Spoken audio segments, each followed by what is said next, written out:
The Locked On Podcast Network presents the NFL Big 3 in 30. The 3 biggest stories in the NFL from our local experts at the Locked On Podcast Network. We bring you the real story, why it matters, what's next, who wins the big game, and more, all in 30 minutes. The NFL Big 3 in 30 starts now with the biggest story in the NFL. Shemar Stewart is here. He's practicing. He's working into 11-on-11 drills. You are Locked On Bengals, your daily Cincinnati Bengals podcast. We dive into Shemar Stewart's first practice. Signs his contract on Saturday. Agrees to the contract on Friday.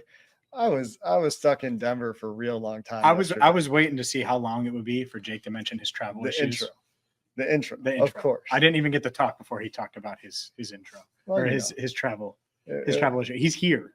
Just to be clear, he's here. He's physically here in Cincinnati, so it worked out. For those of you not watching on YouTube, we are in the same room. I can look at James, or have to look at James, depending on your perspective. Most beautiful thing he's ever seen. The perspective that we're going to share today is Shemar Stewart participating in practice and really doing just about everything, like probably not a full workload for him in team drills and 11-on-11 work, but working in with the ones in team drills. Zach Taylor said after practice, he got about 10 reps or so. So that's a good amount of work for Shemar Stewart to get in this practice, in his inaugural practice, and his first rep in team drills. He got triple teamed. So that's a fun welcome to the NFL moment. Also met with reporters, including James Rapien at his locker after practice. But the first step for Shemar Stewart, getting acclimated, getting caught up, and doing the things that he's going to need to do to get ready for that first preseason game. And Shemar mentioned it. He had to get on the field, and he knew it. And I think that's why the deal got done when the deal got done, is because he was going to get almost left behind. Like if you miss most of camp, like these old holdouts, like people have mentioned Andre Smith, or you go back to the Achilles Smith days, it's really, really hard to play makeup and play catch up and get there. And they're early enough. And Zach Taylor discussed this after practice. They're early enough. Full pads aren't even on yet. That happens on Monday. Oh, look at you. You're messing with the days, and now it's messing with me. On Monday, they're going to have their first full padded practice. And so Shemar's going to be there for that. He was there for the really hot session on Sunday, and that's huge. So like we said the other day when we did the emergency quick 10 minutes, it's huge to have him on the field, to get him on the field, get him acclimated. I didn't really have expectations for him today. I wanted to see him in team drills, but like the first play you mentioned where there were 3 guys on him, it's a screen to his side. It's just kind of the play design. They were working on screens early on. It's not like they were like, all right, well, let's send the house at Shemar after the past few months. Let's send a message. Yeah. Let's just get that guy right out of the gate. Social media ran with that narrative, and that's not it. They were running screens before that, and it went to Shemar's side. He had 2 team reps in that first session, and then after that, got more as the practice went on. So we did see him in multiple spots too, both sides. He kicked inside as well on the goal line. So that versatility we talked about after the draft that he could bring, it looks like the Bengals, at least for now, want to see what 97 is going to do in multiple spots. And that one was particularly interesting. The goal line rep where he's playing 3-tech. I actually have a video of that when I tweeted that one. That's a one-on-one essentially for him and Dylan Fairchild. So a couple of Bengals rookies going at it there on that particular play. And what's interesting about it is you can't see it in the clip that I have, but I think someone else has it, is Joseph Osai drops out on the other side. And Demetrius Knight is essentially the edge on the other side, outside of Shemar Stewart, who's on 3-tech on the right side, Joseph Osai dropping out on the left side. So Demetrius Knight comes on a blitz there. It's one of those simulated pressures where you're dropping out an end on one side, linebacker comes on the other side. And it ends up being a quick pass, so not really much to see in terms of the trench battle there. The ball comes out almost immediately, going to a fade ball to Mike Gesicki that goes incomplete. But a cool play there for Shemar Stewart, getting some work at 3-tech that ends up with a one-on-one against the guard. Yeah, and by the way, that play, I tweeted it out, really good back and forth from Jordan Battle and Mike Gesicki. The trash talk of camp so far that I've heard, and part of it was because they were really close to us. It was a little fade route, but Yeah. The expectations for Shemar are, one, you got to get him out on the field, and then two, get these full padded practice reps, get him comfortable, and get him not thinking. Yeah. I think early in the practice, that his second rep is an example of this. You and me look at each other, and you're like, yeah, he's thinking. Yeah. And you could see that, which is understandable because it's his second team rep ever. The problem is it's July 27th. And so my hope, especially during the Jake Lisco 6 practice window here, where he's here for the next week, is we can see some obvious improvement from Shemar Stewart over the next few days, where we're going to see him tomorrow in pads for the first time. And then they get a day off, and then they're back on Tuesday and Wednesday, and or on Wednesday and Thursday, because Tuesday's the day off. He really did rub off on me with the days. It's weird. It's Sunday, but it feels like Monday. It does. It is confusing, but you want to see that improvement and that progress. And if he's doing that, we know he's talented. And I think there's more on the attitude side of things that we should clear up. But let's continue on the football side. I'm sure you have a little bit before we. Yeah, my last thought on the football side is let's see that raw talent pop. If we can see that show up a little bit and get some exposure to that athleticism and see how that can actually translate to the field. Like, let's see some flashes, right? Yeah. And obviously we're going to be looking a lot more for that. Assuming he plays in the preseason game, I don't know why he wouldn't. We'll see how obviously things go between now and then, but just a little bit more than a week, right? Maybe 2 weeks. 11 days. We shouldn't talk about days. We shouldn't be talking about days. Obviously, the theme of the show here early on, but before then, be nice to see some of those flashes in camp too, especially with pads coming on. A play where he can pin his ears back. There's one play where he comes off the edge unblocked today, and you can see the athleticism, you can see the get off, you can see the burst, but it's a run going away from him. So he's just backside pursuit. He's unblocked for a reason on that play, right? So fun to see the athleticism there, but to see that get off, to see him turn the corner on a passing play, on like a true pass set kind of play where it's like a one-on-one with Amarius Mims or a one-on-one with Orlando Brown, because he was working on both sides. That's what I'm excited to see from a football perspective. But from an attitude perspective, James, you talked to him after practice. What were your takeaways at the locker? Well, I think that there's a lot of he's a bust already, and he has an attitude, and he's all about himself and all of those things. And I disagree with that. I think Shemar Stewart is a good kid. Like a good, and I say kid because I'm more than a decade older than him. Like, I think he's a good human who isn't going to throw his agent under the bus, understood that he needed to get on the field, understands the importance of this time.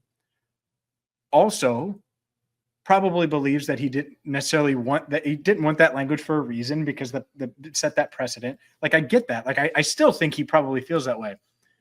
But the main thing for me, it was him saying, oh yeah, I forgot about it the moment that we came to terms. All this back and forth, all this drama, all this discussion, forgot about it. It's done. And I start there because I think it's important for our listeners and viewers to feel that way too, just to see what Shemar is as a player. All this other stuff is all this other stuff. Mm-hmm. And it's annoying, and it's been dramatic, and it's filled a lot of time for us this offseason. And for the past few months, we honestly didn't want to talk about it, but we had to talk about it at times. Let's put it all behind us and see how 97 is on the field. I think that's his mindset. I think that's Zach Taylor's mindset. He talked after practice as well. So I think that's the only real way they can go about it. Yeah, and Zach said not to make too much of where he was lining up during practice or which unit he was playing with, because it was the ones and the twos. But I think it's still notable that he's getting out there with the ones. Like, if he's a first-round pick, he's their 17th pick, they're expecting big things from him, right? So getting him out there with the ones is a bit of a vote of confidence. I know Trey's not here and everything, but they could have just said, you're going to work with the twos today. Mm-hmm. You're going to get the rookie treatment.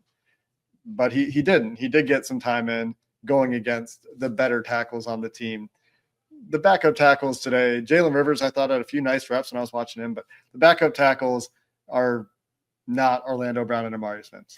A lot stiffer competition. Drop off with those two guys that are at the top of the Bengals depth chart. So getting those reps, getting the work against Dylan Fairchild, even getting that one-on-one with his fellow rookie, that's valuable work. And I think his mindset is certainly in the right place. He knows he has a lot of hard work to do. And the interesting things to me at his locker were, him talking about wanting to get onto the field quickly. Yep.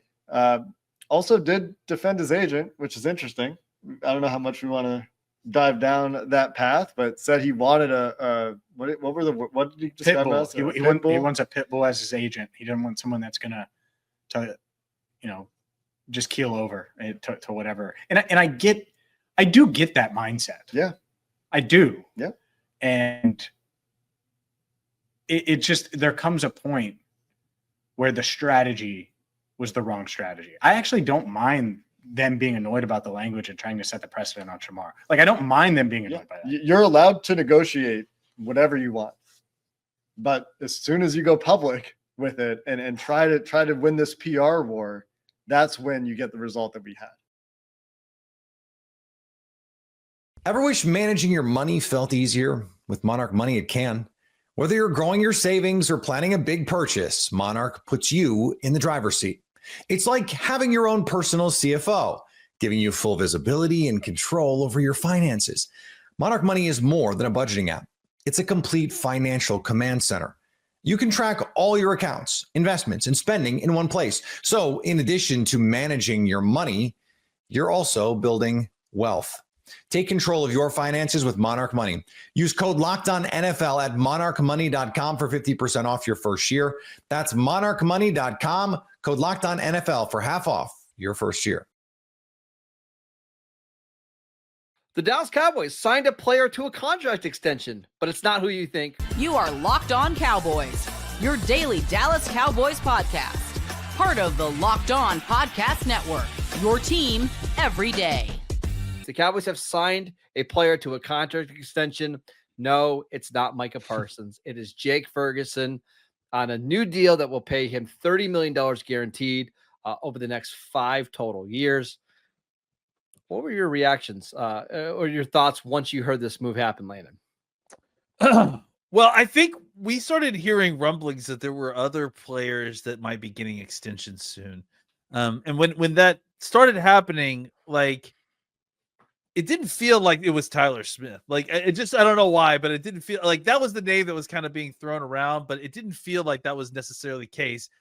And to me, like, I felt like that Ferguson was the one that next kind of made sense. Now, you and I have discussed on this show that, at least with my opinion, is that I felt like they needed to see Ferguson one more year to kind of just confirm what they had seen previously. But lo and behold, here they are taking a stance that many of us thought that they would never take, right? And signing a guy early before, kind of making them prove it again. And getting, I guess, decent value at the deal. I mean, if Fergie had a really huge year this year with all the extra attention going Pickens and CD Lambs this way, I mean, maybe he moves the needle a little bit higher there. But I think it was not surprising that someone got signed that wasn't Micah Parsons. I think it was a little bit surprising that they specifically with Ferguson's situation, because I felt like after the injury and that whole situation, they would have liked to have seen it one more year. Yeah, and I've got mixed thoughts on this, but nothing super serious. Like I've been saying, like, even if he were to have that breakout year that you mentioned, you might be paying him $2 to $3 million more per year if you waited until next offseason, because all of the big contracts are already up. Like, we saw Trey McBride got his big deal this offseason. Brock Bowers isn't due for more money for a while. George Kittle, I don't believe, is going to get a new contract anytime soon. So the market's kind of set. So you could have protected yourself a little bit in case Ferguson had a down year, or he didn't improve as a blocker, or if Schoonmaker steps up, who we'll talk about in a little bit. But having said all of that, it's still not a bad deal, because again, the numbers that come out, 4 years, $52 million, ignore that, right? What you really want to know is the guaranteed money, and it's $30 million guaranteed over the next 4 years, not including this year, which really makes this like a practical deal of like 3 years, $34 million if you're including this year, which is not really much of anything. So that's why I don't care that much, but it is a little interesting that they decided to do it now rather than just waiting. Well, yeah, I mean, I think that's right, because why? And I think it's very clearly to kind of, promote to this Micah Parsons narrative that we will sign folks. I mean, I think they could have done this deal at any time. You're right. Like, I don't know that they deal this deal now, or, like you said, the market's pretty much set. They clearly had decided, I guess, at this point that they wanted to sign him. And so, why do this deal now? I have a guess. Yeah, go ahead, please. I think it's because they're planning on using the franchise tag on somebody next year. Now, Yeah. I don't think it's Micah, because I do think Micah's going to get a deal. I've been pretty consistent with that. I know it is. Well, it could be Deron Bland, right? Bland has a chance to have a big year. It's not going to be Tyler Smith because he's got the 5th-year option. I wouldn't be surprised if it's someone like Brandon Aubrey, who's going to be a free agent after this year. You could franchise tag Aubrey, and it's actually a pretty good deal. But I just think the Cowboys use that franchise tag more than almost any other team in the league. Getting Ferguson done now checks that box. It also opens you up to the possibility of franchise tagging George Pickens if you want to keep him around for another year. Yeah, that's what I was wondering. It just, just saving that in case that situation goes like that, and you wanted to save him, and while you're trying to continue to work a long-term deal, because it's clear that they like him. So that if they wanted to kind of continue to dangle the carrot a little bit longer before giving him a long-term deal. It's $28 million though next year for a receiver. Yeah, I know, and the truth is that he probably doesn't. I mean, yeah, I guess that's probably right what he would make per year. Right? Is that the deal that you would? Well, here's what you could do. You could also use like the transition tag, which I think is going to be like $24 million, and that's more into the range of. But I think the whole point is like, I think just checking this box, helps you get to that point if you want to get there. You don't have to have it like, assigned for Ferguson in the future. Yep. You've got it available in case something goes wrong. Yeah. Lots of other stuff to talk about with the tight ends though, because today at practice, it was interesting that this happened on the first day of pads, because there was a lot of interesting stuff, including, unfortunately, the Brevin Span Ford injury that's come out. It sounds like it's an ankle sprain. There hasn't been a ton of reporting on it yet. The Cowboys don't believe it's serious. They're going to get an MRI, but it sounds like this could be maybe a couple week absence, but nothing like season threatening. Yeah, it didn't look terrible. It looks like Joe Hoyt was standing right next to me and kind of was re-showing me the video. It looks like someone just fell on him, I think. Yeah. So hopefully, and he kind of limped off and was helped to the tent a little bit. Was able to kind of walk on in his own power. So yeah, with the sprain, that's not too bad. And then obviously Schoonmaker, who has continued to have a nice camp. I think you've seen him. He did have one drop today that he needed to catch, but I thought that he had a couple other catches that were really nice. I saw him blocking. In certain segments, and his blocking looks like it's continuing to improve. And then I think the other thing that's super interesting at the position that we should talk about, and we'll get into a little bit more of the formational stuff. And what's interesting is I saw a lot of offensive tackle, like whether it's an unbalanced line or just simply having Awesome Richards out there as a tight end. Lots of alternate tight ends playing tight ends. And Lipke was also one of them. There was definitely at least one play where I saw Awesome Richards and Lipke both shift and motion across the formation pre-snap to get into a tight end and a wing position. So lots of interesting uses of tight ends, lots of use of tight ends, and then lots of interesting guys playing tight end. The position is clearly going to be important for this team. And I think that's something that was kind of the emphasis I wanted to get to, is clearly today was, if any indication, they're going to be using the position quite a bit in a lot of different ways too. And real quickly, John Stevens actually had a couple of reps where he was with the first team, which I still think it's going to be an uphill battle for John Stevens to make the 53-man roster. But this is somebody who is different than any other tight end on the roster. And now he's back making plays during practice. I thought that was interesting as well. That was crazy. That was really wild because it was like, yeah, I was running across to get to the sideline to get a good angle on that very first 11-on-11 snap, and I saw 49 check into the huddle, and I'm like, I must have missed the first snap. What's going on? But no, the very first padded snap they had John Stevenson out there, which was really kind of interesting. So yeah, obviously they're at least getting looks at all these guys, and they mentioned Princeton Fant's name as well. So they have a lot of bodies, a lot of folks they like, and they all kind of do different things. But the position is going to be really important to this team. We've all been there, locking on early and waiting forever for concert tickets to go on sale, only to lose your spot for a show you've been dying to see. Live music should be about making memories, not dealing with the stress of ticket shopping. That's where Gametime comes in.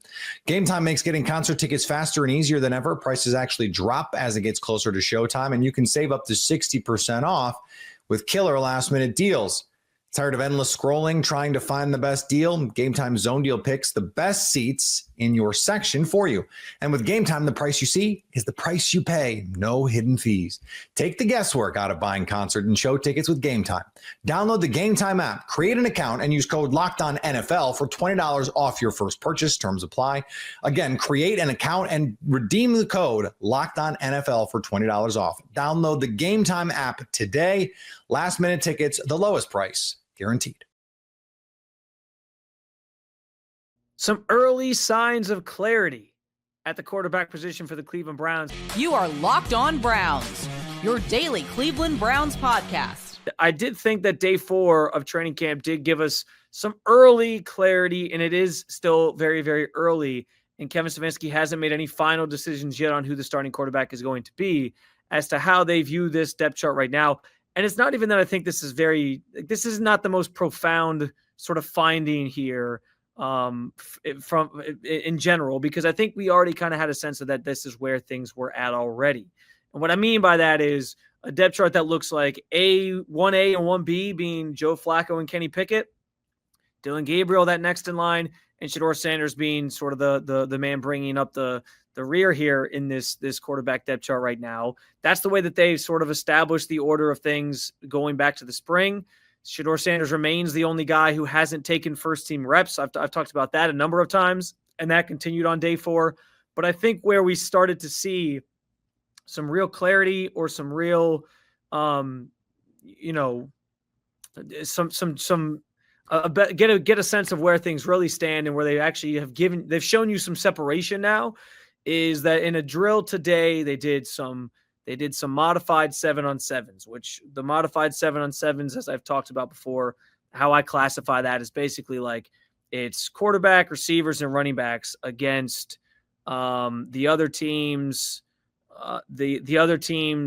linebackers and secondary. But what they've done now for the modified version of this is put some linemen up front, put some defensive linemen up front. They don't really do anything. They don't really go at each other. There's no pushing, there's no blocking, there's no blitzing, there's no rushing. They just kind of stand there to simulate that there's people in front of you, but they're not actually doing anything football related. And so I call that a modified 7-on-7. And they were doing that today on day 4. And it was Flacco, Pickett, and Gabriel all on one field together. They split the field. And Shedeur Sanders all by himself on the other field with a mix of 2s and 3s on that field while the 1s all kind of worked off on the other field. And I hope this is a situation where it's like, don't shoot the messenger, because I have been adamant that coming into camp, I said I thought Shedeur Sanders deserved those first-team reps. I thought he did so well in the spring that he obviously deserved a chance to sort of play with those guys. Still hasn't happened yet. He's played with the 2s a handful of times here at camp. I thought today, day 4, was actually his best day of camp so far. There were some inconsistencies the first couple of days. It happens. He's a rookie. He's getting adjusted. First training camp. I get all that. Today, I thought he had his best day. But there was sort of this sign of, okay, these 3 guys are off on this field working, and you're going to be kind of off over here with the 2s and 3s. And so it's just different sort of places where they're at in the eyes of the Browns and in the minds of the Browns. And so I think this sets the stage for come Monday, you're going to see these reps be really tightened up. And what I mean by that is like they're not going to probably split the field quite as much. First of all, it is full pads on Monday. Kevin Stefanski told us that today. It'll be their first day they can do full pads, and they're taking advantage of it. They will be in full pads when practice resumes on Monday. They have Sunday off. They'll be back at it Monday, and they'll be in full pads when they get back out on the field. And with that in mind, and they've talked about it, like it's not easy managing a 4-way quarterback competition, splitting the field off so they can do drills on different fields and all these different things. And there's only so many reps to go around in an hour to an hour and a half long practices that they've been running the last couple of days. So you have to find a way to be as economical as possible. And I think you got to remember what the point of this is. Like, yes, there is a quarterback competition going on here. Yes, we want to see what these rookies can do, obviously. We want to see if these guys can be developed, and you want to give them some leeway to do that. But Kevin Stefanski's job at this point is to, get ready for an NFL season. He has to get ready to field a football team that's going to play meaningful games in September, which is not that far away. We're about 40 or, a little over 40 days until we get to week 1. And go out there and see if he can put the best team out there to try to win football games on Sundays. That's his goal. And so with only a limited amount of time to do that, this was never going to be like all 4 get the same amount of reps. They all run with the ones from day 1 until the end of training camp or the end of the preseason. It was always going to have to sort of shorten a little bit where you're prioritizing the guys that you think are legitimately going to start. And in their minds, I think they view Kenny Pickett and Joe Flacco as the guys that have a better chance of starting. And it makes some sense of the veterans in this group. So that's the direction they're sort of trending. I think we saw the first signs of that today, even though we had sort of seen it already. I think today was the first indication of like, okay, we're starting to change some things here in the way that we manage these reps. And I do think that sets the tone, like I said, for Monday and throughout next week, as they tighten up these reps, it's going to be more of like the guys that we think have, the guys that we're trying to prioritize here to get these reps to get ready for the season. They're going to get the most of them with the ones, and there's going to be less on the table for maybe Dylan Gabriel at times, and obviously Shedeur Sanders, who I do think is lower on this depth chart right now. And to be clear, that doesn't mean Shedeur Sanders can't get any reps. So get some reps out on the field. There's also always a part of this that's mental reps. Not letting your mind go to rest. You just always kind of being back there, asking questions, going through the motions, seeing if you see the same thing that the quarterback that's out there is seeing. But that sort of feels like where it's trending. And Kevin Stefanski has hinted at that a little bit as well, that they'll slowly but surely sort of tighten things up and make sure that they're getting a football team and their quarterbacks, the ones that potentially start for this team, ready to play come week 1. And I also think, too, the other thing that I've noticed in the way that they've handled these quarterbacks, and specifically the rookie quarterbacks, because there are 2 of them, is that it's clear to me that they've put more on Dylan Gabriel's plate at this point than they have Shedeur Sanders, with just the plays that they've run. With Shedeur, it has been a lot of easy stuff, and I don't mean that from a standpoint of he can't handle it. I think they are just trying to really help him develop along the way. It's been a lot of like slants and like short little speed outs and dumping the ball off on a check down. They've expanded the playbook a little bit for him. But I talked about that play the day that Dylan Gabriel ran. It was a sort of fancy fool of defense type play, not a trick. I wouldn't call it a trick play, but it was kind of like it was basically a boot to the left where the flow of the play, it's a levels concept. The receivers are all going to the left with him. And before he boots all the way around, he stops, looks back right, and the back end receiver ran like a post and then a corner, and he threw it up to. I haven't seen Shedeur get a play like that this entire camp. So I just think they believe that Dylan Gabriel is ready for more and is able to handle more at this juncture. They're assessing this situation day to day. They're assessing Shedeur Sanders day to day. And where they stand right now is that it's Flacco and Pickett. It's Gabriel who they think is a little more ready. And it's Shedeur who they're not giving up on. It doesn't mean they're giving up on him. It doesn't mean they're not going to give him opportunities and give him reps.